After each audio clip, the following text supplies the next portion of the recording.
Bonjour à tous, je me présente Lucie Gut, présidente de l'association La Farandole du Bonheur.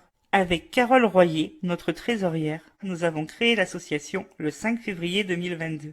Nous avons créé l'association car nous sommes conscientes qu'il y a un fort manque de suivi et d'accompagnement des parents et des enfants déficients visuels. Malheureusement, encore aujourd'hui, le handicap visuel est encore trop peu connu, ce qui crée encore beaucoup trop de préjugés. Et pour pouvoir lutter contre cela, nous devons faire un maximum de sensibilisation pour que la cohabitation se fasse naturellement, afin de favoriser l'inclusion en général et stopper les a priori et les préjugés. Un enfant déficient visuel reste avant tout une personne à part entière, avec son propre caractère. Penser au handicap avant de penser à l'enfant, non seulement cela peut le blesser, mais prive également la société de ce qu'il a à offrir. Quelques chiffres. En France, près de 1,7 million de personnes sont atteintes d'un trouble de la vision. Un aveugle naît tous les 15 heures. 207 000 personnes sont atteintes d'une cécité totale ou partielle. 932 000 personnes sont malvoyants. Qu'est-ce que la déficience visuelle ? Il existe différents types de vision. Nous allons voir ensemble les différentes définitions. La malvoyance. Les personnes atteintes de malvoyance ont une vision inférieure à 4/10 et supérieure à 1/20. Malgré une correction, un traitement, une thérapie médicale, chirurgicale, etc. et ou un champ visuel réduit. La cécité partielle.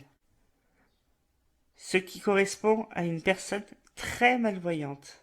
Les personnes atteintes de cécité partielle ont une vision inférieure à 1/20. La cécité totale, ce qui signifie une personne non-voyante, autrement dit une personne aveugle. Les personnes atteintes de cécité totale ont aucune perception.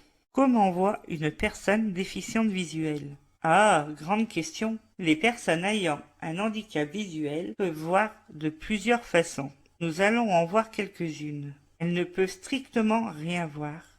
Elles peuvent percevoir uniquement la lumière. Elles peuvent voir flou.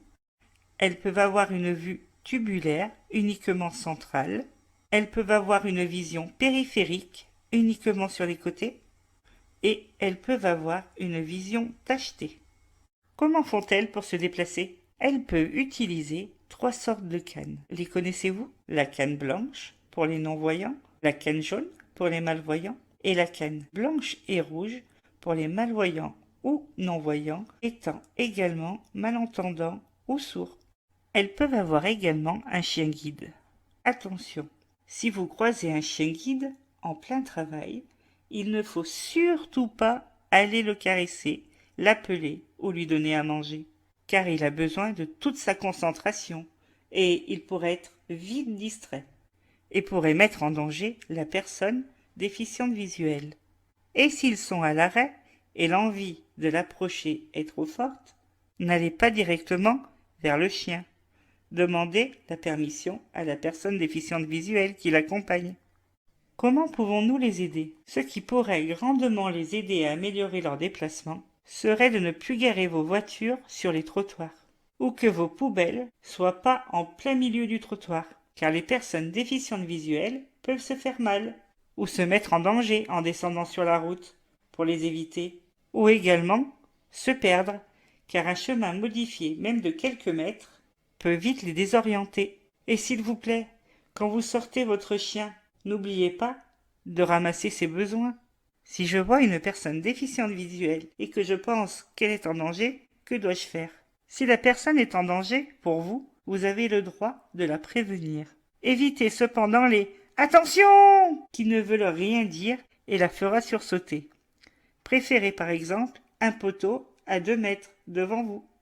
Disons simplement qu'il est inutile de courir, comme si vous vouliez essayer de sauver un enfant qui joue au milieu de la route. Peu importe la noblesse de vos intentions. Ce n'est pas parce qu'une personne a une déficience visuelle qu'elle ne peut pas la gérer seule. C'est comme avoir affaire à un passant égaré. Bonjour, avez-vous besoin d'aide ? Sinon, vous pouvez passer à autre chose et dormir la conscience tranquille. Si c'est le cas, laissez la personne vous expliquer ce dont elle a besoin et ne faites rien de plus. Si elle demande de l'aide parce qu'elle est perdue, sachez que des mots comme ici et là-bas ne signifient absolument rien. Préférez l'explication précise. À gauche, après le passage pour piétons, première rue à droite, etc. Comment guider correctement une personne déficiente visuelle? Mettez-vous environ 1,5 pas devant la personne, à sa gauche ou à sa droite, selon sa préférence. La personne vous tiendra généralement par le coude, mais selon sa taille, elle pourrait vous tenir soit par l'épaule, soit par le poignet.